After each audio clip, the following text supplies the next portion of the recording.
Welcome back. Now, in August of 2024, the average retail price of cooking gas is 15,552 naira 65 kobo was paid for refilling a 12.6 kilogram cylinder of liquefied petroleum gas. That's cooking gas. Now, this is a 69.15 or 69.15% annual increase from 9,194 naira 41 kobo in August of 2023. Now, our business desk has more details on this. In August 2024, the average retail price of 15,552 naira 56 kobo was paid for refilling a 12.5 kilogram cylinder of liquefied petroleum gas, also known as cooking gas. This is a 69.15% annual increase from 9,194 naira 41 kobo in August 2023. The National Bureau of Statistics reported that from 14,261 naira 57 kobo in July 2024, it also climbed by 9.05% on a monthly basis. In August 2024, the average retail cost of refilling a 5 kilogram cylinder of cooking gas climbed by 56.25% year over year to 6,430 naira 2 kobo. And now joining me to have this discussion is Bolade Agboola, Investment Research Analyst, Chapel Hill Denham Securities. Bolade, you're welcome. Thank you for joining us. Now, Bolade, would like to know exactly what's responsible for the 69% year-on-year increase of LPG in Nigeria. There are two major causes for this increase, but before I speak on these causes, I would like to highlight that 57% of our imports of LPG, over 57% is what we import of LPG into the country, and this makes us susceptible to volatility in the naira. And this brings me to my first cause, which is exchange rates.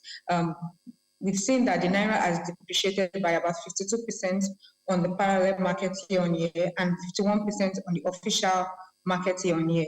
The second thing is the global prices of LPG, and we highlight that, looking at it on an average basis, global LPG prices has increased by about 20% year on year.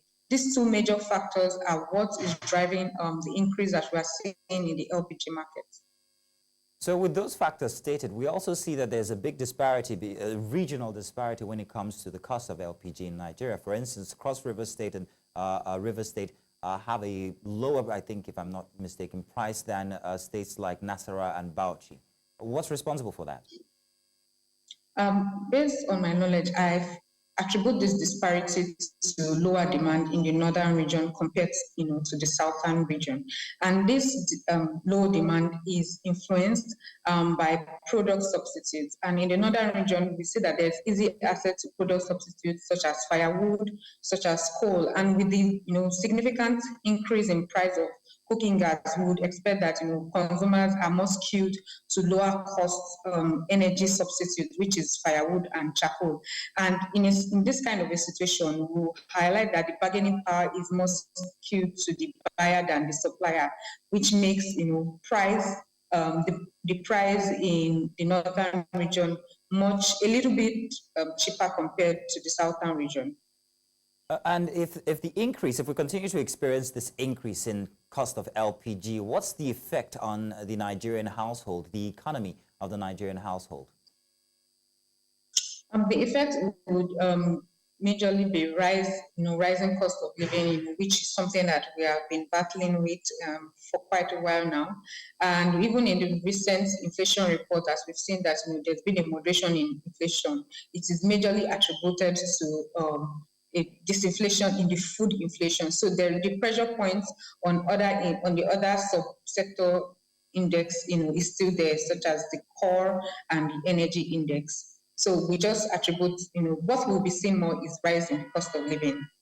Bolade, are there any government policies that is trying to check this increase? Because if it continues to go, obviously it wouldn't be too good for Nigerian households. What government policies are in place and are they working?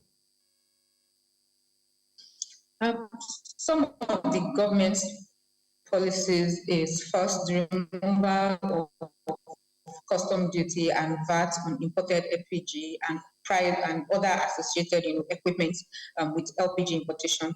The second is to ensuring availability and accessibility of this product, and this is by partnering with the private sector. One of such is the CEPLAT annual gas project, which we expect to produce LPG in, when it begins operation, which is slated for the end of Q3 2024. So these are some of the things that the government is doing. While I will not say that the government policies are ineffective, what I will say is that there's been a lag, in seeing the results that we want to see.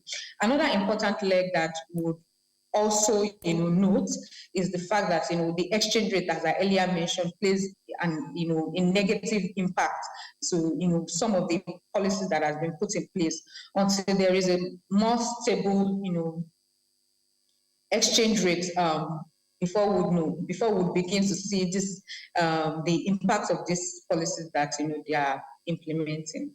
Well, Bolade, thank you very much for the detail here today. Thank you. Thank you for having me.